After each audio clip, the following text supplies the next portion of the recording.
Donc, je reprends. Donc, moi, je suis Ahmed Bouzouaïd. Donc, pour BPI France, je dirige deux programmes. Un premier qui se nomme Entrepreneuriat pour tous, qui cible les territoires de la politique de la ville. Donc, c'est vraiment véritablement l'action volontariste de BPI France en direction des quartiers de la politique de la ville.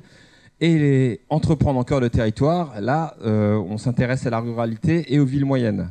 Donc aujourd'hui, pour ce qui nous intéresse, on va s'intéresser au QPV, au quartier de la politique de la ville. Et je vais essayer de partager avec vous le programme, l'esprit du programme et surtout les fondements de ce programme-là. Expliquer un peu comment ça a émergé, etc. Et ensuite, je rentrais dans le détail du programme, à savoir les trois axes, faciliter, animer, accélérer. Concrètement, je ne vais pas vous faire un exposé théorique et je ne vais pas rentrer dans les détails de façon fine, mais plutôt de façon incarnée en fonction de ce qui vous intéresse. Donc, n'hésitez pas à me couper, n'hésitez pas à me poser des questions. Moi, l'idée, c'est que chacun puisse partir avec une idée concrète suite à cet atelier. Je ne me formaliserai pas. Vous inquiétez pas, au contraire, il faut que cela vous soit utile. Si ça vous convient, donc je commence par expliquer ce qu'est ce programme Entrepreneuriat pour tous qu'on a lancé en 2019, le 1er janvier 2019. En fait, c'était une commande gouvernementale qui souhaitait créer, le président Emmanuel Macron souhaitait créer la BPI des quartiers. Et suite à, finalement, on s'est saisi de ce constat avec l'idée de se dire on est d'accord, il y a une problématique d'entrepreneuriat, d'accompagnement des entrepreneurs des quartiers, mais c'est un peu l'ADN de BPI. On avait besoin de comprendre ce qu'est cette problématique, et du coup, dans une approche un peu, je dirais, client-centrique, on a fait un peu le tour de la France avec des ateliers où on mettait autour de la table les entrepreneurs, les acteurs de l'accompagnement, des collectivités territoriales, etc. Et c'est comme ça qu'a émergé ce programme. Et ce qui est important, ce que je vais essayer de partager avec vous là, c'est ce qu'il y a au cœur de ce programme. Les constats, je ne vais pas revenir véritablement juste de quelques mots, dire qu'il y a une véritable appétence, une volonté, une dynamique entrepreneuriale dans les quartiers qui est avérée, mais il y a aussi beaucoup de freins. Beaucoup de freins parce qu'il n'y a pas forcément toujours les ressources pour accompagner, mais il y a aussi, je veux dire, la problématique, elle est systémique. D'un côté, il y a les entrepreneurs qui soit ne sont pas informés, c'est-à-dire ne connaissent pas les solutions existantes, soit s'auto-censurent sur le mode « c'est pas pour moi », ou soit, je dirais, sont pour certains dans une approche je me fais tout seul et j'ai pas envie d'aller rencontrer un acteur qui va me parler un peu comme mon papa. Vous voyez ce que je veux dire? Un peu self-made man or woman. Et donc il y a un peu cette idée-là. Et de l'autre côté, il y a aussi les acteurs de l'accompagnement qui soit parfois connaissent mal ces territoires ou parfois, comme souvent tous ceux qui interviennent dans les territoires, véhiculent sont pas institutionnalisés, mais véhiculent une image institutionnalisée qui fait que dans les quartiers, les habitants vont pas passer le pas de la porte, franchir la porte de l'association pour être accompagnés. Donc voilà un peu les constats. Et donc voilà pourquoi au cœur de ce programme, il y a l'idée d'aller vers. Aller vers, c'est-à-dire au-delà de l'implantation physique de structures, pour nous on croit fort qu'il faut aller vers, c'est-à-dire aller chercher les entrepreneurs. Aller chercher les entrepreneurs, aller vers, c'est-à-dire plusieurs choses. C'est une dimension physique, très clairement un mouvement d'aller en direction des entrepreneurs, qu'ils soient en devenir ou en activité. Mais aussi, c'est aussi une démarche symbolique. Aller vers, c'est aussi interroger nos modes de faire, nos façons de communiquer. Est-ce qu'on n'a pas des biais cognitifs qui fait que lorsque une femme, par exemple, soit accueillie par un banquier, on lui renvoie le fait qu'on ne va pas la financer ou que pourquoi son mari n'est pas là. Vous voyez ce que je veux dire? Et il y a quand même des biais cognitifs qu'il faut qu'on interroge. On a tous des préjugés, même inconscients, et qu'il faut qu'on interroge et qu'on actualise, en fait, pour justement contribuer à donner confiance, créer du lien, une qualité de relation avec ces entrepreneurs et ces territoires-là. Donc c'est ça qu'on entend par aller vers. Et dans cette logique d'aller vers, c'est une raison pour laquelle, lorsqu'on a repris le dispositif CitéLab, on a accentué l'idée il faut aller chercher sur le terrain les entrepreneurs. Donc avec les CitéLab qu'on a pu former véritablement, d'ailleurs un CitéLab qui est là, salut Bouche, qui pourra je sais qu'il a participé à certaines formations justement où l'idée, on voulait aller plus qu'au-delà de l'injonction d'aller vers, on s'est dit il faut les former. Parce que aller vers ces territoires, c'est pas simple, parce que on les connaît pas forcément, et parce qu'il y a des images aussi qui sont cristallisées, un imaginaire derrière les territoires qu'on appelle sensibles. Et généralement, quand on les appelle sensibles, c'est pas parce que les habitants, je dirais, aiment la poésie. Et donc, du coup, il y a un véritable enjeu de outiller les professionnels pour aller vers ces territoires. Donc, du coup, par exemple, pour revenir sur les Cités Labs, c'est détecter, préparer, orienter. Détecter, donc, c'est vraiment une démarche proactive avec une idée, dire que les Cités Labs sont des entrepreneurs qui accompagnent les entrepreneurs. De la même manière, vous qui connaissez et accompagnez les entrepreneurs, un entrepreneur qui, je dirais, n'est pas dans cette démarche proactive pour chercher ses clients, je pense que sa boîte fera pas long feu. Ben, c'est un peu pareil pour le Cité Lab. Si les clients, ou plus du moins les entrepreneurs ne viennent pas, il faut aller les chercher. Il faut aller les chercher sur leur terrain. Donc ça suppose une intelligence territoriale, je vais revenir dessus après, et ça suppose des habiletés pour justement aller vers ces territoires. Donc détecter, donc c'est un travail de détection. Une seconde phase, c'est un travail de préparation. On parle de préparation et non d'accompagnement. Parce que pour nous, il était important de poser la complémentarité entre Cité Lab et les réseaux d'accompagnement. Ils font pas le même métier et Cité Lab doit être au service de l'écosystème, au service des réseaux. Et donc, c'est pour ça que sa finalité, c'est l'orientation. Détecter, préparer, orienter. Avec l'idée d'orientation, c'est finalement orienter la bonne personne au bon moment vers la bonne solution. Parce que les solutions sont plurielles et je reviendrai là-dessus. Donc, voilà sur cette idée d'aller vers, je voulais illustrer avec Cité Lab, parce que Cité Lab, pour nous, est vraiment au cœur de cette démarche-là. Allez-y. Je vais juste faire une parenthèse, même si c'était lourd, enfin lourdement, mais à bon escient sur aller vers, c'est là que je me rends compte que parfois on commet l'erreur de pouvoir s'implanter dans une cité, implanter un local avec tous les outils qu'il faut pour aider le créateur potentiel d'une cité. Et finalement, c'est pas la bonne démarche. C'est pas la bonne démarche. Au bout de 2 ans et demi, ça n'a quasiment rien donné. Et ça coûte cher. Et ça coûte cher alors qu'il faut aller vers. Mais le problème, c'est qu'on n'est pas forcément de la même culture. Tout à fait. Et donc, on sent un certain risque et on ne sait pas comment faire. Mais je vais revenir là-dessus et justement on travaille sur ces aspects, justement sur la formation. Je crois que tu l'as fait cette formation, on parle d'empowerment entrepreneurial d'une part et on parle aussi d'accueil et de conseil non discriminant. C'est aussi justement pour réfléchir aux biais cognitifs qu'on a quand on accueille, quand on discute, quand on dialogue. Et en fait, dans la base de leur métier, il y a une logique d'intelligence relationnelle. Parce que vous mettez le mot que vous utilisez, il est très juste, c'est de l'interculturalité qu'on fait. C'est de l'interculturalité. Et donc, et quand on parle de culture, vous savez, on parle de culture professionnelle. Hein. Avec la politique de la ville, il y a un vrai défi de comment les acteurs du développement économique parlent avec les acteurs de la cohésion et de la cohésion sociale, du sport, de la culture, etc. Donc c'est vraiment de l'interculturalité. Mais cette logique d'aller vers, elle est aussi incarnée au travers du bus là qu'on souhaite déployer. Donc là, on va déployer des bus, etc. Et on croit fort dans l'idée qu'il faut aller vers. La logique d'aller vers, elle est aussi incarnée au travers de la tournée là qu'on va lancer là entre octobre et décembre. Et pareil, tout à l'heure je disais aller vers, elle est physique, mais elle est aussi symbolique. Si vous voulez, on va pas organiser des forums de l'entrepreneuriat. On organise des fêtes dans les quartiers. On organise des fêtes. On s'est vu au Carburateur. Donc au Carburateur, quand on organise une fête de l'entrepreneuriat, il y a de la barbe à papa, il y a des chanteurs, il y a de la musique, il y a un DJ, etc. C'est familial, il y a des enfants. Et l'idée, c'est que quand on va atteindre la maman, elle pourra dire à son fils, tiens, il y a ça, il y a l'ADI, ou il y a BGE, ou il y a Initiative. Et du coup, notre enjeu, c'est vraiment infuser dans les territoires la culture de l'entrepreneuriat. Donc voilà pour cette logique d'aller vers. La seconde logique, qui fait le lien avec ce que vous évoquez, c'est celle d'écosystème élargi. En gros, l'écosystème de l'entrepreneuriat, on se connaît tous et on reste entre nous et souvent, finalement, c'est les mêmes entrepreneurs qui passent d'un réseau à l'autre, etc. Mais on sait qu'en France, je crois que sur 10 créateurs, il n'y en a que 3 qui sont accompagnés. Et notre enjeu, c'est d'élargir le gâteau et d'atteindre les 7 qui manquent, quoi. Et ces 7-là, si on veut les atteindre, il faut sortir de notre précaré, il faut élargir notre zone de confort. Et quand on parle d'écosystème élargi, c'est-à-dire bien entendu, on va essayer de raccrocher les acteurs de l'insertion, les acteurs de l'emploi, mais aussi les acteurs du sport, les acteurs de la culture, et finalement, tous les acteurs qui contribuent à la dynamique territoriale. Ceux qui incarnent le bassin de vie.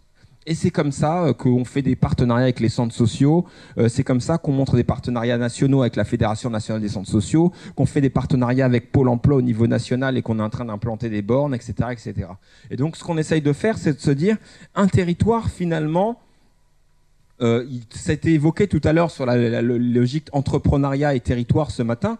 C'est véritablement dire comment faire en sorte que la dynamique entrepreneuriale, elle infuse un peu partout dans les logiques territoriales et qu'on apprenne à se connaître, etc., etc. Ensuite, la logique de co-construction. Je vais prendre l'exemple de la tournée, par exemple.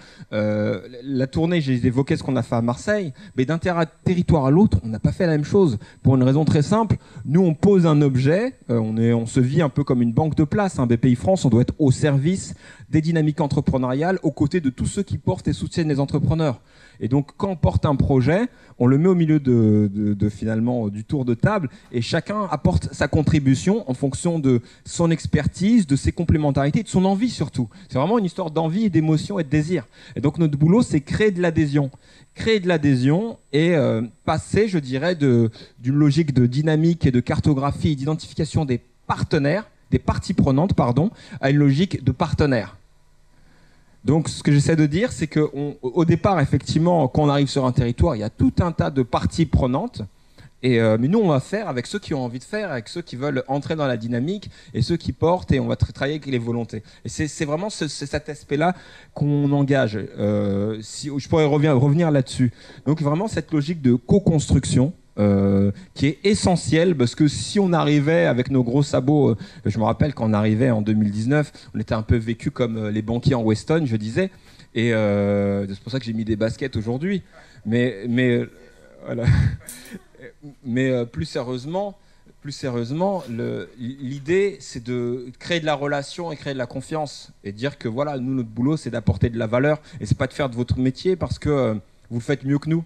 Parce que vous avez de l'expérience, parce que vous avez de l'expertise, parce que vous avez un ancrage territorial. Et nous, la question qu'on va toujours se poser, c'est quelle valeur on va pouvoir apporter dans ces écosystèmes-là. Donc voilà un peu comment on vit les choses. Et ensuite, j'aimerais terminer sur l'élément pour tous. Parce qu'entrepreneuriat pour tous, il ne faut pas se tromper. Nous, on n'a pas vocation à dire que tout le monde doit créer. Parce qu'entreprendre, c'est sauter à pieds joints dans la précarité. Et surtout si on part avec des boulets attachés aux pieds.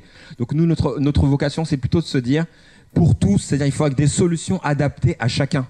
Aujourd'hui, comme vous le savez, il y a des acteurs qui vont accompagner les entrepreneurs des quartiers, des acteurs qui vont accompagner des entrepreneurs en sensibilisation, en émergence, à l'université, certains qui vont être spécialisés sur l'entrepreneuriat des femmes, etc. Et donc, il faut pouvoir proposer une solution adaptée. Il faut pouvoir proposer des solutions pour les repreneurs. Il faut pouvoir proposer des solutions pour les artisans, les commerçants. Il faut proposer des solutions pour, bien entendu, la masse des créateurs qui créent leur propre emploi, qui sont parfois dans un entrepreneuriat de survie, parfois qui créent par défaut. Mais il faut aussi créer et proposer des solutions pour les entrepreneurs ambitieuses. C'est-à-dire ceux qui ont de l'ambition, si on trouve Mbappé, j'ai envie de dire, dans les quartiers, il faut qu'on lui propose le Clairefontaine de l'accompagnement. Et donc, c'est pour ça qu'on a souhaité déployer des accélérateurs.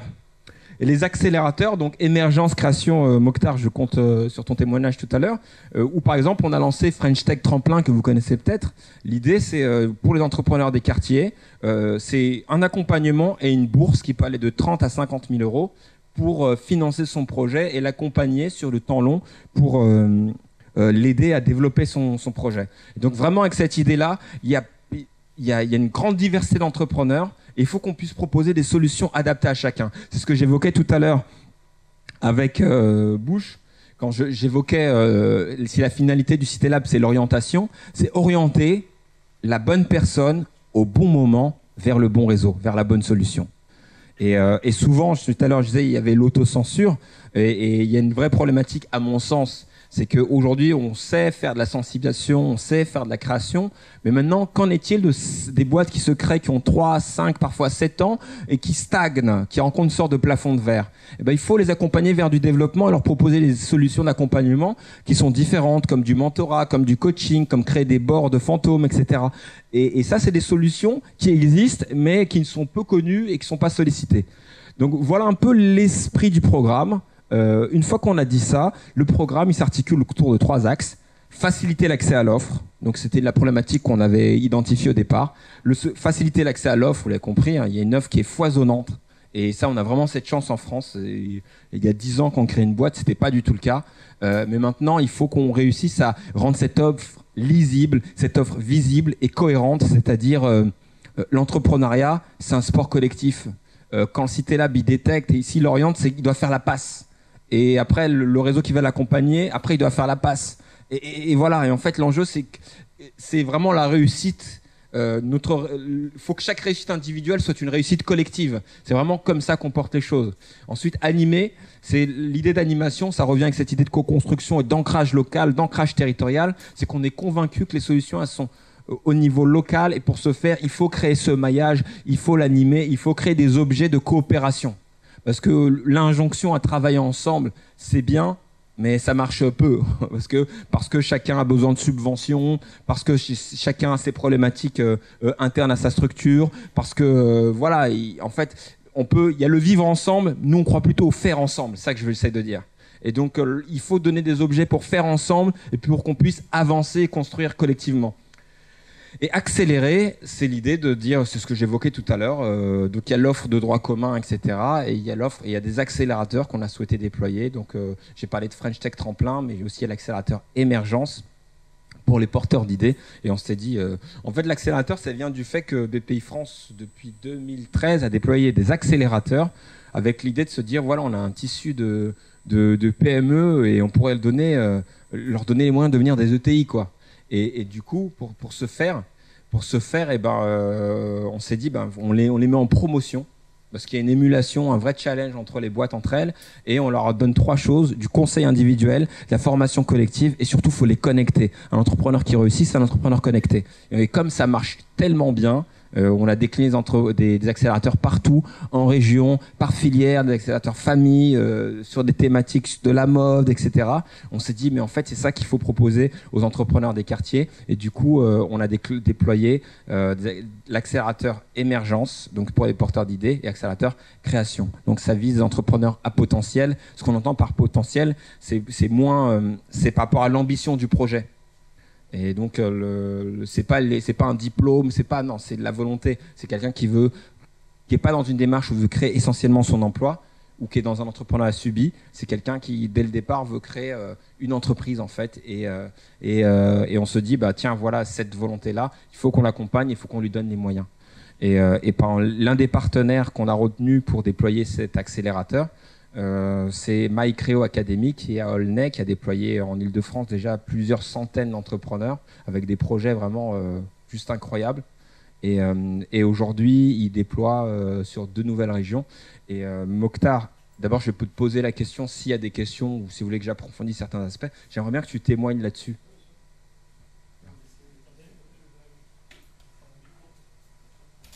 Est-ce que vous avez des questions? Est-ce que je parle trop vite? Est-ce que il y a des aspects que vous aimeriez que j'approfondisse? Non, moi je sens dire que tu as convaincu, on sait depuis tout le temps, tout ce travail de réseau, de travailler ensemble pour accompagner dans la durée les enfants de quartier. Ils ont un parcours d'accompagnement ou d'aboutissement qui peut être souvent plus long que les autres. Et l'habitude, c'est ce qu'on a perte de vue. C'est la perte de connaissance de ce qui vient après. Quand on envoie vers d'autres réseaux ou quand on envoie, ça manque peut-être ce lien-là suffisamment intense pour que le film ne soit pas coupé. Tout à fait. Moi, je suis persuadé, et l'avenir nous le dira, et je pense que c'est aussi le sens de l'histoire, que la question de la data va faire la différence. À savoir qu'on puisse sourcer les entrepreneurs et les suivre dans leur développement. Et le rêve, c'est qu'on puisse le suivre quand il passe d'un réseau à l'autre, etc. Et je pense véritablement que ça va faire la différence. Pour rebondir sur ce que je viens de dire, c'est vrai qu'aujourd'hui on comptabilise beaucoup le but marqué. Pour reprendre un peu le but marqué, c'est-à-dire la création, l'investissement, on ne valorise pas suffisamment peut-être la phase décisive dans les réseaux. Tout à fait. Ça, c'est peut-être des indicateurs, en tout cas des mesures de performance qu'il faudra prendre en compte. Exactement. Sur, quelle est la participation des autres réseaux dans le parcours. Tout à fait. Exactement, tu as parfaitement raison. Et là, tu mets le doigt sur un aspect, c'est que c'est vraiment un travail collectif. Et donc, c'est-à-dire que ça suppose que tout le monde joue le jeu et qu'on ait une vision partagée. Je te donne un exemple. Quand on a repris le dispositif Citélab, on a enlevé comme indicateur, non, mais en fait, on a dit, mais vous, on ne va pas compter le fait que le nombre de créations.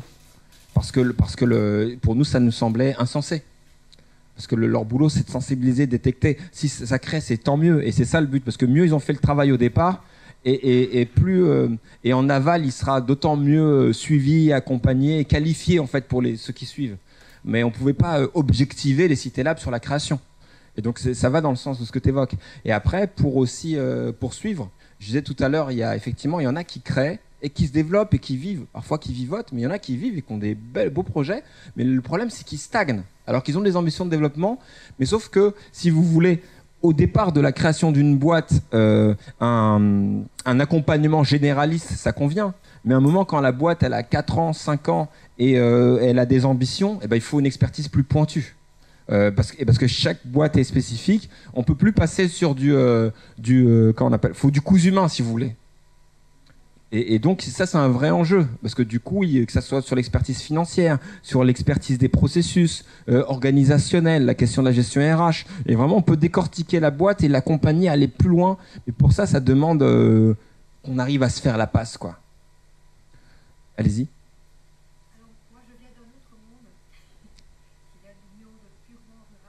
D'accord. D'accord.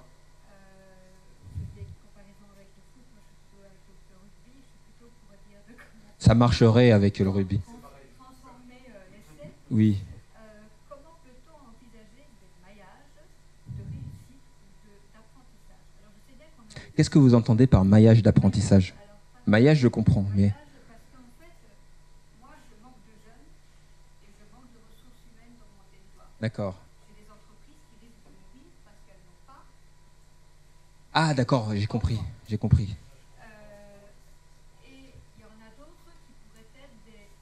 Comme on est un apprenti menuisier, peut-on devenir apprenti entrepreneur, enfin, je dirais quelque part. Et comment pourrait-on envisager des relations avec nous, notre zone dans laquelle elle est très attractive. J'habite à Saint-Antonin-Noble-Val, c'est derrière les gorges de l'Aveyron, c'est superbe, il y a Ferrata, il y a des endroits. Mais comment pourrait-on envisager des liens? Parce que je me dis, dans les zones, dans les quartiers, ils tournent en rond parce qu'il n'y a pas de boulot, il n'y a peut-être pas de trucs. Mais comment peut-on être des créateurs d'entreprises qui maillent avec ces quartiers-là? Et comment le milieu rural pourrait-il se rapprocher? Pourrait-on faire un rural-urbain de maillage? C'est une question à la con peut-être que j'ai pas du tout, c'est très pertinente. Moi, sur mon territoire, je manque de ressources humaines. J'ai des entrepreneurs qui sont prêts à aider à entreprendre à d'autres, qui sont prêts à passer la main et à les prendre sous le coude en disant j'ai mon entreprise un jour qui devra partir, est-ce que vous pouvez prendre le relais? Je ne sais pas comment, alors, mais je me dis il y a peut-être quelque chose à faire. Si je peux me permettre, finalement, cette problématique, elle est valable pour tous les territoires, à savoir l'enjeu de maillage, l'enjeu de rapprocher les acteurs, etc.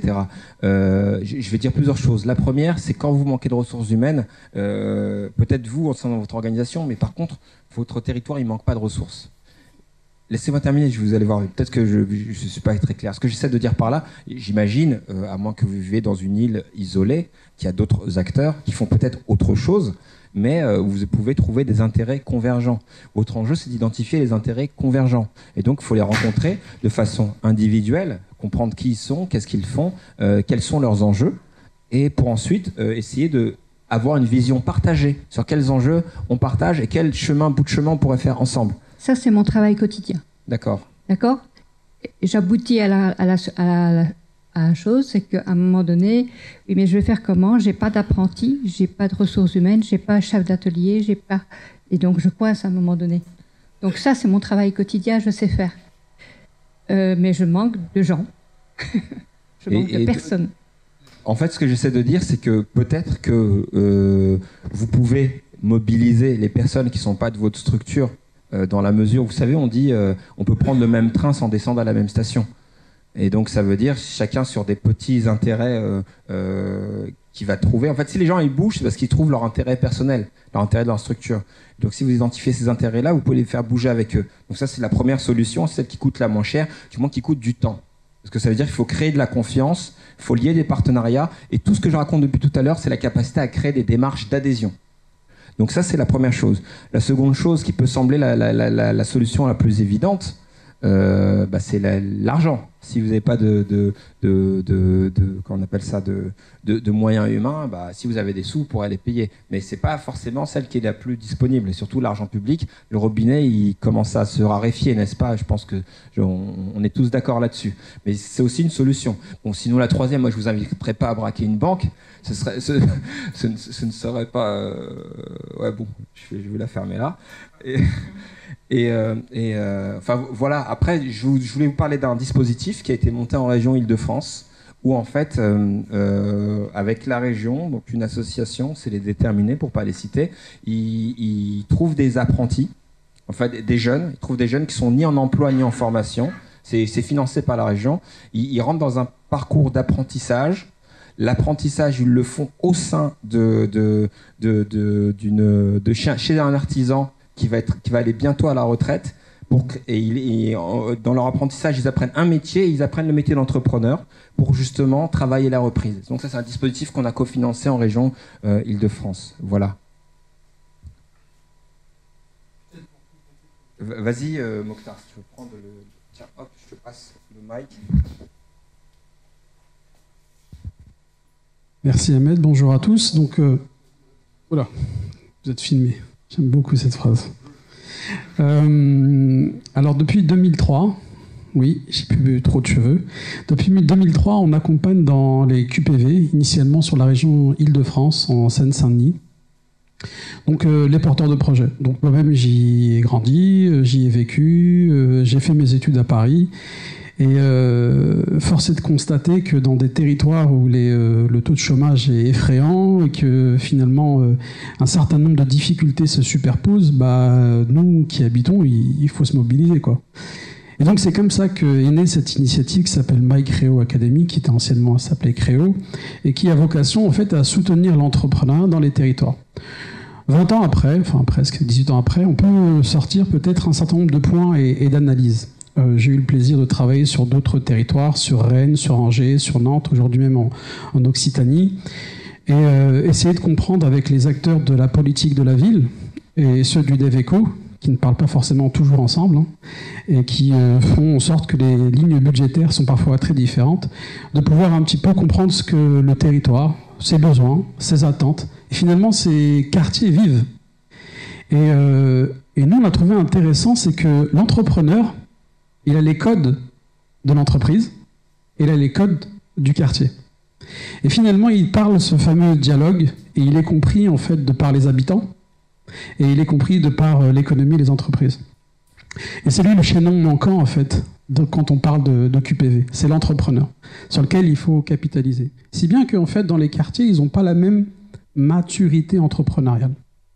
Et finalement, il y a des territoires où on a déjà des entrepreneurs issus de ces quartiers qui ont peut-être été lauréats talents des cités, qui ont finalement servi de choses, d'effets, d'exemplarité accessibles.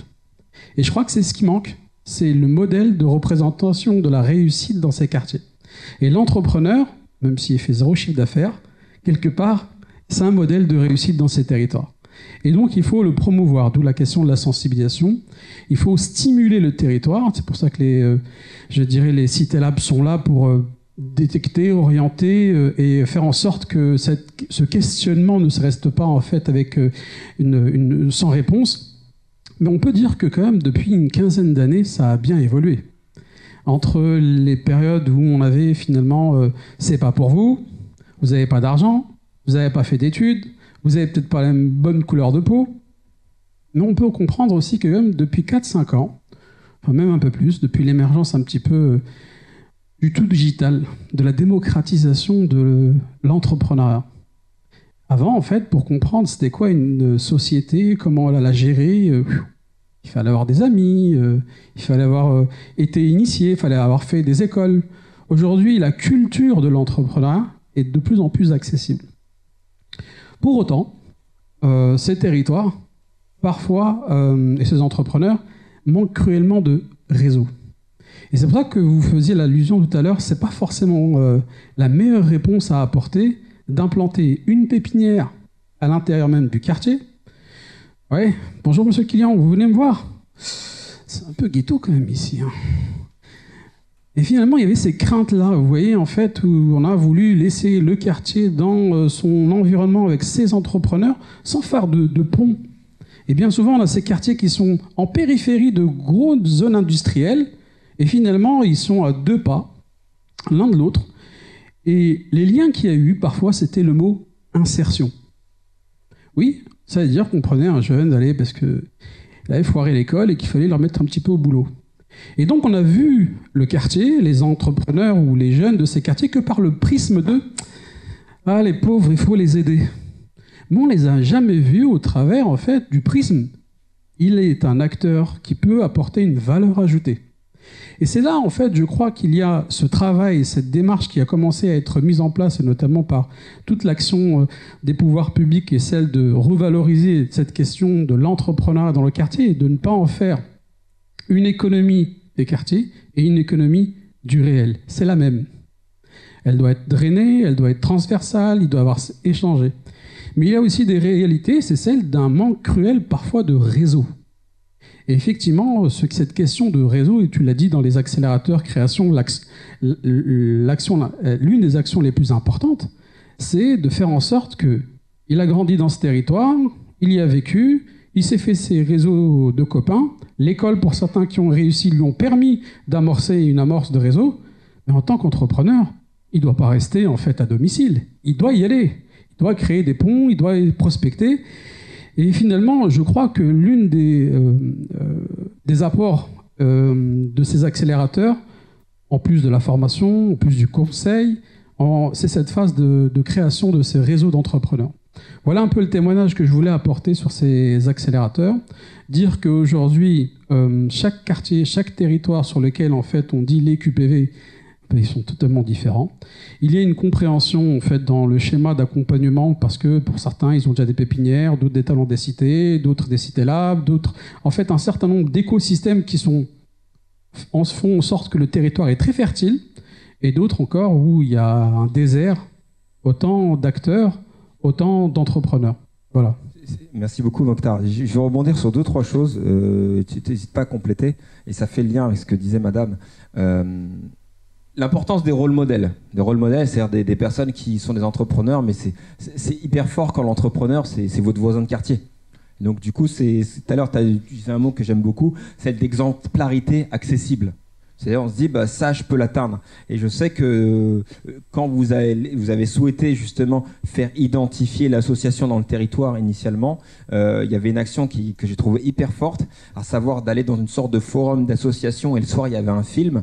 Et ce qu'ils ont fait, c'est que tous les entractes des films, ils ont fait des portraits vidéo des entrepreneurs, et c'était les entrepreneurs du quartier. Et du coup, c'était les habitants qui étaient là pour regarder un film, et en même temps, ils voyaient Moussa qui pitchait pendant 30 secondes, qui expliquait sa boîte, ils voyaient Redouane, ils voyaient Jean-Marc, etc. Vous voyez ce que je veux dire? Et donc là, c'est incarné, et on a des rôles modèles, et on se dit, ouais, mais en fait, si Jean-Marc l'a fait, moi aussi je peux le faire. Si Moussa l'a fait, moi aussi je peux le faire. Donc l'idée de rôle modèle est extrêmement importante. Quand on fait la tournée entrepreneur pour tous, je vous ai dit, on organise des fêtes dans les quartiers, bah, le cœur du réacteur, c'est les entrepreneurs. Ils vont monter sur scène, ils vont parler, ils vont pitcher aux habitants. Et les gens ils vont se dire, ah ouais, c'est possible, c'est à ma portée. L'idée de créer des liens, ce que j'évoquais tout à l'heure, il y a une action qui, je trouve, c'est pour ça aussi qu'on vous a retenu en tant qu'accélérateur, ils ont fait des partenariats avec les grands groupes. Et les grands groupes, en fait, ils détachent donc c'était Infin, c'est Randstad, c'est L'Oréal, etc. Ils détachent des collaborateurs qui parrainent les entrepreneurs. Et donc, moi, je vais créer ma boîte, et à un moment, j'ai besoin de ma stratégie marketing. Et je vais être connecté avec un champion du marketing de chez L'Oréal. Et du coup, déjà, ça crée des ponts entre des personnes qui ne se connaissent pas et qui peuvent entretenir des préjugés les uns avec les autres. Et aussi, ça fait le lien avec ce que je disais tout à l'heure, à savoir, finalement, on ne leur demande pas d'argent, on leur demande de s'investir. Et ce qui m'a plu dans votre démarche, c'est que plus les collaborateurs se sont investis, et plus ils se sont dit, mais en fait, ils ont appris que c'est eux qui apprenaient des choses en fait en accompagnant les entrepreneurs. Et du coup, tous les ans, aujourd'hui, je ne sais pas combien vous avez de parrains, mais c'est énorme. Ouais, en tout cas, pour compléter ton propos, c'est effectivement tout part en fait d'un constat où sur cette fameuse ville d'Aulnay-sous-Bois, c'est un laboratoire qui nous a permis de tester pas mal de choses et de voir si on peut les dupliquer et les adapter. C'est que sur 5% du territoire vivent 30% de la population. Très, très concentré. Il y a à peu près 80 000 habitants. Et donc, en fait, le territoire, c'est une densification terrible, avec des nationales et des autoroutes, au cas où tu voudrais t'échapper. Et juste à côté de là, 2 gros sites industriels, PSA et Soproréal, du groupe L'Oréal. Et c'est 4000 collaborateurs de Soproréal, et c'était environ 3400 salariés du groupe PSA qui étaient sur site. Mais il n'y avait aucune interaction avec la population locale. C'était tellement effrayant que nous, on s'est dit, mais il faut qu'on change ça. Donc voilà, on a été lauréat du groupe L'Oréal avec une action qui s'appelle le parrainage, donc retenu pour les 100 ans du groupe L'Oréal Monde. Et notre idée, c'était simple, c'était échanger les regards, en fait. Peut-être que s'ils parlent ensemble, ils vont voir que cet habitant des quartiers, il n'a rien de bien spécial, il n'est pas méchant, et que ce fameux cadre de cette entreprise, c'est pas forcément monsieur qui est né avec une cuillère en or. Et donc cela a permis de les faire travailler ensemble sur une question de soutenir le projet entrepreneurial. C'était pas forcément des experts de la création de trucs. Nous, on était là pour les accompagner sur le business model, mais c'était surtout pour changer le mindset. Et cette amorce-là, finalement, c'est ce qu'on a reproduit ensuite avec TF1, Randstad, Orange, et finalement toujours cette question de il ne faut pas voir en fait ces quartiers comme des sacs de riz ou enfin des territoires défavorisés où il faut jeter des sacs de riz, mais il y a de la richesse, de la vitalité, des réussites et des talents qu'il faut aussi pouvoir parfois accompagner à juste titre. Ça prend parfois plus de temps, mais il faut le faire avec parcimonie. Et je reviendrai juste sur un propos sur l'effet d'exemplarité. Encore une fois sur cette fameuse ville. Et je suis revenu à mon collège où j'ai fait mon école, et il y avait une association qui s'appelait Entreprendre pour apprendre, et qui nous avait demandé de participer pour venir témoigner. Bon, voilà, moi j'étais pas forcément un élève super studieux, mais ça va, j'étais petit bouffon de la classe, toujours 14,5, etc. Bon, je me faisais un plaisir de voir mes profs, etc. Mokhtar, t'es devenu quelqu'un quand même, hein, je t'ai vu à la télé. Ouais, c'est pour vous les gars, c'est bon. Blague à part. Et donc en fait, eux, le principe, c'est lequel? C'est de mobiliser des entrepreneurs et d'accompagner en fait une classe qui va apporter un projet entrepreneurial. Super sympa, ludique, etc. Et comme toujours, en fait, il y avait une dizaine de filles et de garçons. Et donc, les filles toujours très entreprenantes, très dynamiques. L'autre, elle était directrice de la RH, l'autre des achats, l'autre, ils avaient concocté des projets. Et je voyais les deux petits garçons, là, sur le côté, ils étaient un petit peu isolés. Donc, je vais les voir, je lui dis, mais pourquoi tu prends pas un rôle dans cette entreprise? Et j'avoue qu'il m'a donné une réponse qui m'a scotché et ce qui a créé le déclenchement. Il m'a dit, mais Mokhtar, tu sais très bien, on est né aux 3000. On est des bons à rien et on réussira jamais. 10 ans. Il avait déjà eu un ancrage au niveau du déterminisme social. Alors comment à 10 ans on y arrive avec cette vision-là? On s'est dit non mais attends, il faut faire changer les choses.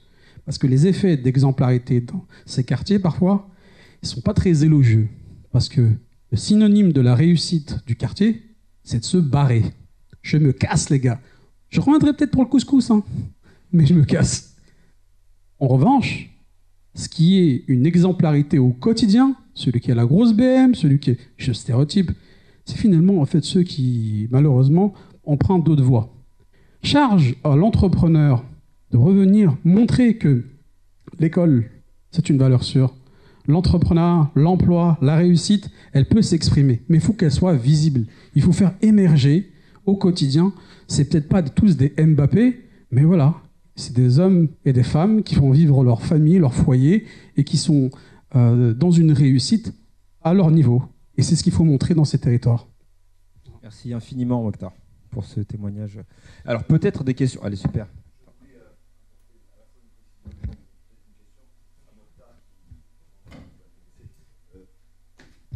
Le problème auquel nous avons été confrontés dans une cité, notamment à Marseille, la cité de la Bricarde, pour ne pas la nommer, c'est qu'on avait mis donc un local et on s'était dit naïvement, on va mettre un local avec tous les outils et des permanences toute la semaine de tous les acteurs de la création, donc que ce soit la DIC, soit BGE, Positive Planète, Initiative.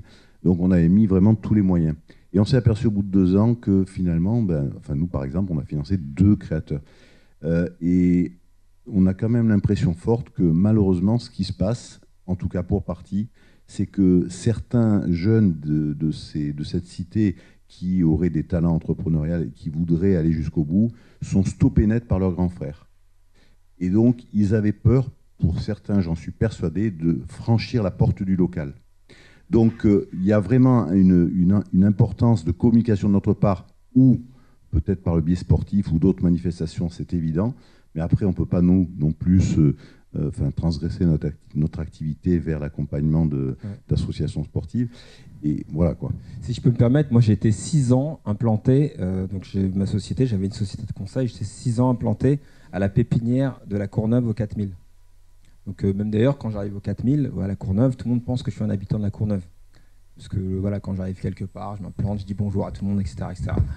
Et ce que je veux vous dire, c'est que des habitants qui ont passé toute leur vie là-bas, que je peux rencontrer tout le temps, la pépinière elle était en bas de chez eux, ils ne savaient pas qu'il y avait une pépinière en bas de chez eux. Et donc, en fait, l'implantation, ça ne suffit pas. Et parce que c'est des immeubles, c'est l'idée de l'autocensure que j'évoquais tout à l'heure, où ils disent c'est pas pour eux. C'est un peu, vous savez, quand on fait de la com, coller une affiche en bas dans le hall, ça sert à rien. C'est un peu la même chose. Et le quotidien, c'est justement ce qu'on ne voit pas. Ça veut dire qui devient invisible, etc. Et en fait, il y a un vrai enjeu à aller vers. C'est pour ça que j'ai insisté sur l'aller vers, sur l'idée de quand on organise des événements, on organise des fêtes. C'est pourquoi je disais que le travail d'intelligence relationnelle, on a fait les formations, ce type de formation, comment on aborde les personnes, etc. Il y a un vrai travail à faire, et pour le faire, il faut mobiliser les partenaires qui ne sont pas de l'entrepreneuriat, mais ceux qui vivent au quotidien avec les habitants. Parce qu'en fait, avant même de travailler sur la structure, il faut se dire que l'investissement initial, c'est créer de la confiance avec le territoire. Et c'est du temps, mais cet investissement, il faut penser comme une entreprise. Hein. C'est avec ça qu'on va pouvoir recueillir des fruits plus tard. Alors du coup, les partenaires par qui il faudrait passer pour justement bien se faire connaître sur le territoire, on parle beaucoup des maires, puisque finalement elles jouent un rôle important. Et qu'est-ce qu'il y a encore Après, je veux dire, d'un territoire à l'autre, ne sont pas les mêmes. Mais effectivement, il y a les maires, il y a les associations, le centre social, les associations sportives, les associations culturelles. Et je vais même être provocateur. Et alors que je vais vous dire la vérité, des mères de famille. Hein. Oui, j'ai bien compris. Hein. J'ai bien compris. Et j'allais dire même le dealer du coin. Même le dealer du coin, parce que c'est-à-dire, en gros, c'est important. Moi, j'ai passé 10 ans de ma vie à faire de la concertation, etc. Et quand j'arrive dans un territoire qui est super chaud, la première chose avant de lancer je vais lui dire, voilà, je suis là, voilà pourquoi je suis là, etc., etc. Et lui, en fait, il faut dire dans tous les territoires, il y a ce qu'on appelle des leaders positifs, n'est-ce pas? Et des leaders. Et ces leaders, ils peuvent avoir une action positive en portant votre communication. Et ces leaders, c'est souvent des personnes informelles, en fait. C'est le facteur. En fait, c'est la personne qui connaît tout le monde. C'est un hub humain. Et donc, il faut identifier ces hubs humains qui vont être un accélérateur de particules par rapport à la diffusion de qui vous êtes et de la culture entrepreneuriale. Et quand vous allez créer de la confiance, en fait, dans les quartiers, il y a le bouche à oreille, et partout d'ailleurs, parce que ça fonctionne comme un village finalement. C'est qu'une fois que vous êtes identifié, ah tiens, toi, t'as un projet Ahmed, va voir un tel. Et d'ailleurs, c'est ce qui se passe maintenant avec les Cité Labs, au point où malheureusement certains n'ont plus de vie, quoi, parce que du coup, dès qu'il y a un truc, on leur demande. Ça, moi, je crois fort à la démarche des Cité Labs, qui est de créer vraiment du lien de grande proximité. De grande proximité et surtout de confiance, en fait. De confiance. Il faut quand même avoir une idée aussi de territoire où il peut y avoir un sentiment d'avoir été délaissé, où il peut y avoir un sentiment d'être instrumentalisé, où il peut y avoir de colère, etc. Et donc tout ce qui, de près ou de loin, ressemble à une démarche institutionnelle, on préfère le garder de loin. Vous voyez ce que je veux dire ? Et d'ailleurs, dans des formations d'intelligence relationnelle, etc., qu'on travaille, on essaye d'aborder le fait qu'il faut savoir accueillir la violence.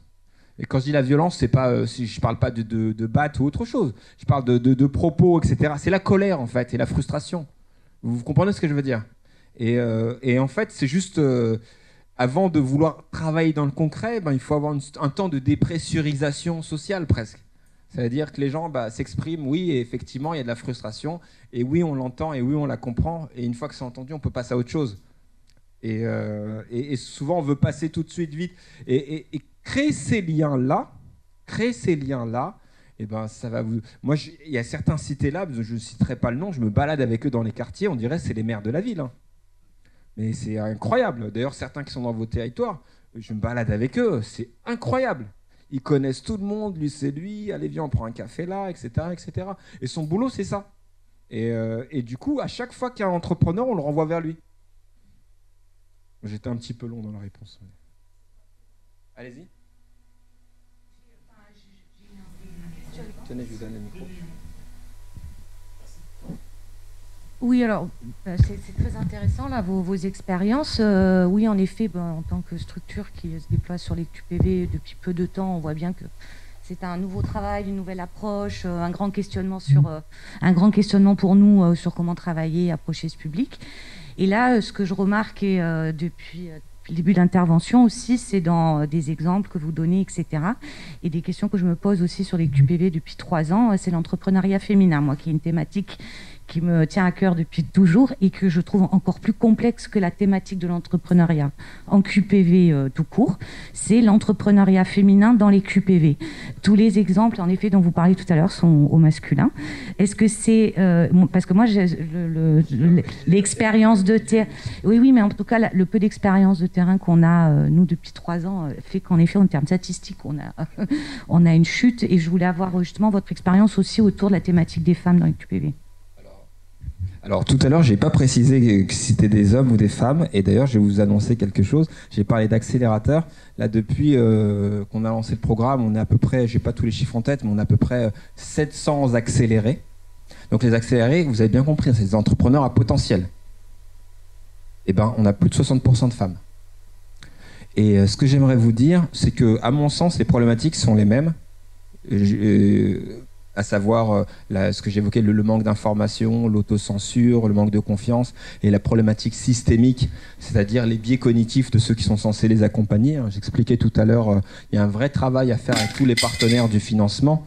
Parce que finalement, le cité-là, par exemple, on appelle ça révélateur, on les appelle les révélateurs de talents.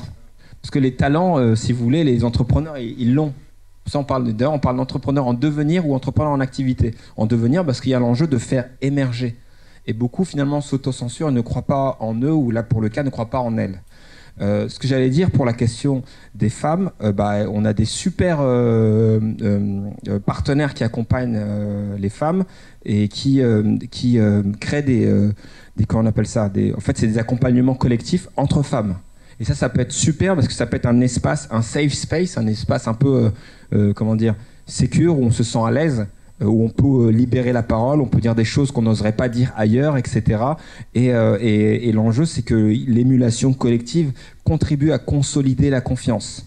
La question des femmes, moi je pense qu'il faut la voir de 3 manières. Enfin, moi j'essaie de la voir de 3 manières. Il y a individuellement et qui est lié à la trajectoire de chacune. Et ça veut dire qu'il peut y avoir l'autocensure. Les femmes, on se rend bien compte que parfois elles ont tendance... C'est pas qu'elles voient plus petit que les hommes, c'est qu'elles vont avoir tendance elles sont sont moins folles pour le coup, pour certaines, dans le sens où le risque est mesuré, c'est ça que je veux dire, et mieux considéré. Parce que parfois, il y a des problématiques de famille monoparentale, vous comprenez ce que je veux dire.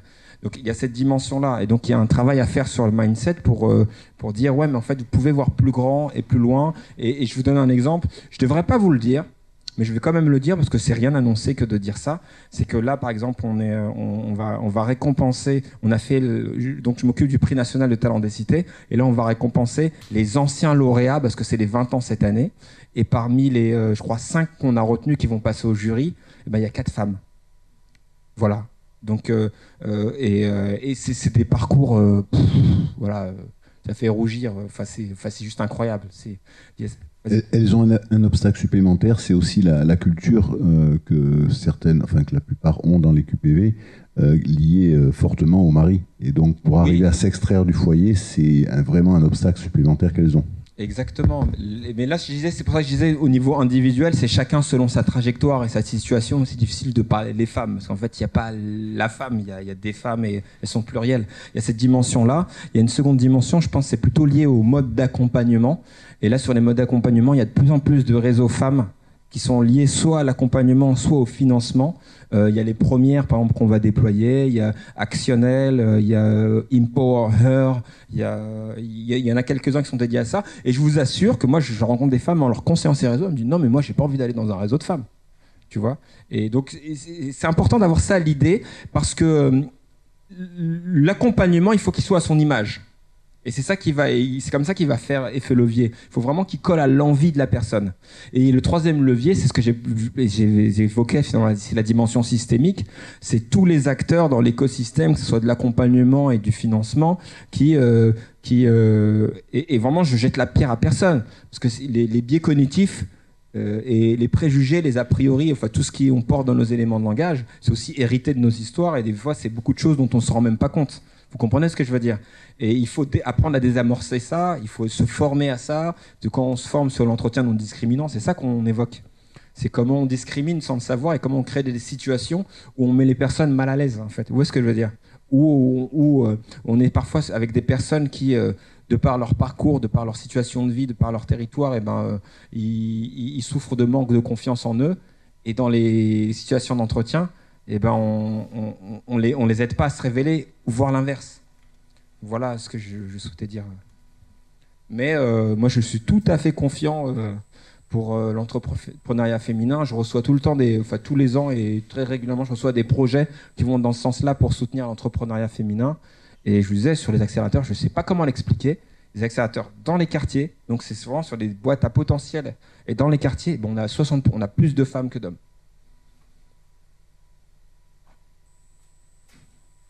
Je vous ai assommé là. C'est vrai aussi sur Carcassonne, yes. En tout cas, ce que j'aimerais dire, en tout cas sur les quartiers, un entrepreneur des quartiers, finalement, c'est un entrepreneur comme les autres.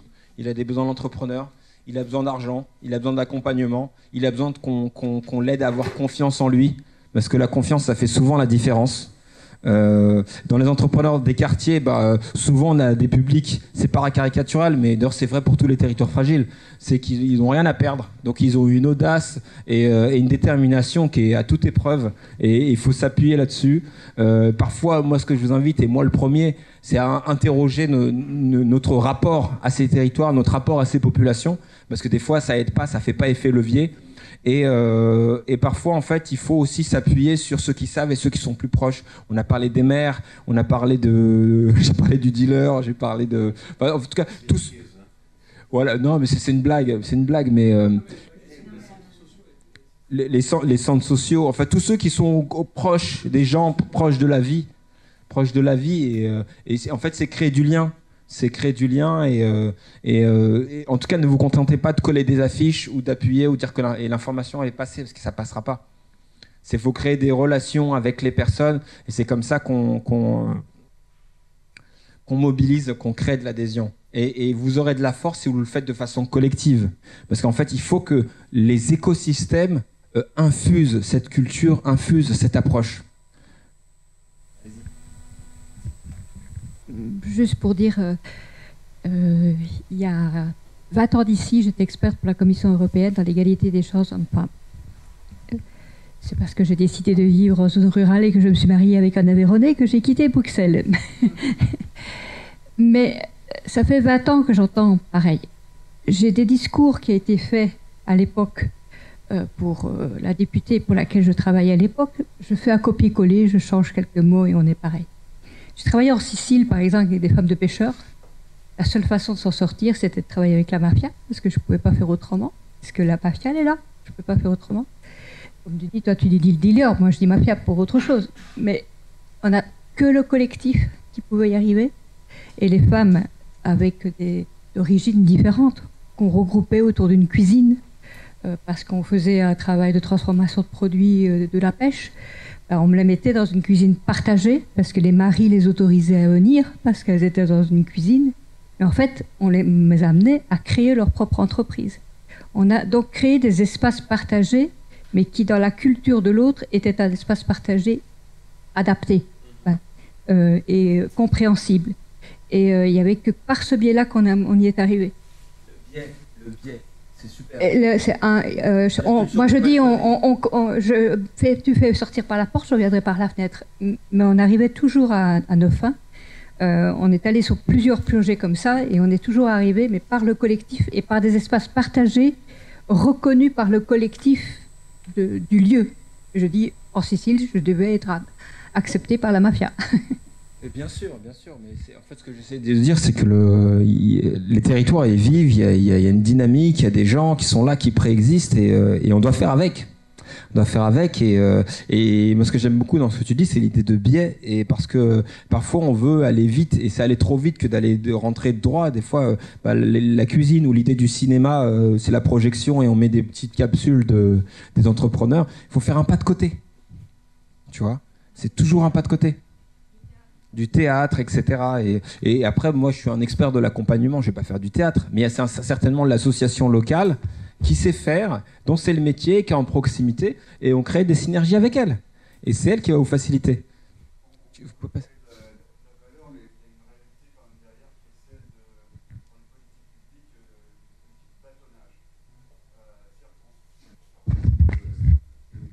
Je disais qu'on avait une politique du bâtonnage aussi, de la... de l'objectif qu'on dit dans telle zone géographique, il faut arriver à accompagner 10%, 15% des entrepreneurs. Il y a quelque chose, une injonction un petit peu antinomique. Tout à fait. Avec le fait de dire ça prend du temps. Or, bien souvent, on est sur des schémas de fonctionnement qui sont liés à des élections. Il faut avoir le chiffre avant la prochaine élection, parce que dans le bilan politique, c'est quelque chose d'important. Et puis, c'est antinomique avec le fait que ça demande du temps et un certain temps d'immersion dans les quartiers, où on ne sait plus finalement, pour créer de la valeur, qui va récupérer la valeur. On dit depuis tout à l'heure, oui, il faut se communiquer les adresses, il faut avoir le suivi des personnes, etc. Mais au bout du bout, lorsque quelqu'un passe par une association et fait un circuit, c'est celui qui, au bout de la chaîne, qui va récupérer la valeur ou le financement parce qu'il aura accompagné in fine. Alors, si moi je termine. Si moi je dis qu'il y a quelqu'un qui vient dans mon organisme, de dire bon, ok, moi je suis pas capable de vous accompagner parce que j'ai pas les compétences, je vais vous adresser à l'organisme d'à côté. L'information que je donne, elle a une valeur. Il y a une valeur intrinsèque pour celui qui reçoit cette information et qui ne la connaissait pas avant. Or, cette valeur-là que je lui donne, elle ne peut être notée nulle part parce que je ne peux pas bâtonner la personne. Voilà. La problématique, et c'est aussi une problématique d'ensemble qui est liée aux politiques publiques. Et oui, et moi, à mon sens, la seule manière de la contourner, c'est de travailler tous ensemble. Travailler tous ensemble, parce qu'en réalité, il y a deux manières de faire. Soit, effectivement, la politique ou l'appel à projet, on va dire, il tombe, et là, du coup, c'est la compétition, et c'est celui qui gagne et celui qui réussira à vendre les bâtons, mais d'ailleurs, quand il va remporter, il va se rendre compte que c'est compliqué, et du coup, il va essayer de faire appel aux autres, etc. Mais comme on est concurrents, ça va être compliqué, exactement. Soit, ensemble, et on travaille, et peut-être même qu'on influe sur la politique publique. Et vraiment, moi, je suis persuadé, pour toutes les raisons que j'expose depuis tout à l'heure, que la réussite de l'entrepreneur, c'est une réussite qui s'appuie sur le collectif. Mais du coup, il faut que localement, au niveau local, on arrive à se mettre d'accord sur ça et pouvoir comptabiliser les bâtons. C'est pas compliqué. Il faut que les têtes soient aussi d'accord. Oui, c'est bien entendu. Mais que les têtes soient d'abord, parce qu'on ne peut porter une politique que si effectivement, en haut lieu, il y a vraiment une impulsion sur le fait de travailler ensemble. Une fois que, en haut lieu, les blocages sont levés, en bas, on suit. Oui, mais vous savez, un géant au pied d'argile, il ne tient pas non plus.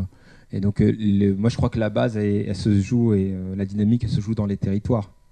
Et je suis persuadé que ouais, effectivement, il y a un véritable enjeu à serrer les rangs et à créer des coalitions. Je disais tout à l'heure, on peut prendre le même train sans descendre à la même station. Et chacun, si on fait des coalitions, je suis pas, c'est pas, je suis pas naïf. C'est aussi parce qu'il faut que chacun y trouve son intérêt. Et parce qu'il y a des structures, il y a des organisations, il faut les faire vivre, il y a des salariés derrière, etc. Donc, mais je pense, au-delà de tout ça, ce qui est vrai, il y a aussi beaucoup, moi je rencontre tout un tas de professionnels qui sont plus que des professionnels parce qu'ils sont aussi engagés. Je pense qu'on vient travailler dans les quartiers, au-delà de capter des subventions, c'est que voilà, on a envie aussi de participer à la transformation de ces territoires, on a envie de participer à la transformation de trajectoires de vie, etc., etc. Alors le mot de la fin pour les étudiants. Qu'est-ce que vous retirez de cet échange? Sincèrement, très instructif. Alors, au-delà du projet étudiant qu'on va avoir, moi, c'est des questions quand même qui m'intéressent beaucoup, malgré le fait que je ne sois pas né dans ces quartiers prioritaires. Je pense y être sensible parce que j'ai des personnes autour de moi qui étudient la sociologie et c'est des choses qui reviennent souvent. Donc, franchement, tout ce que vous avez dit, c'était plein de sens et je vous en remercie. Vraiment, beaucoup.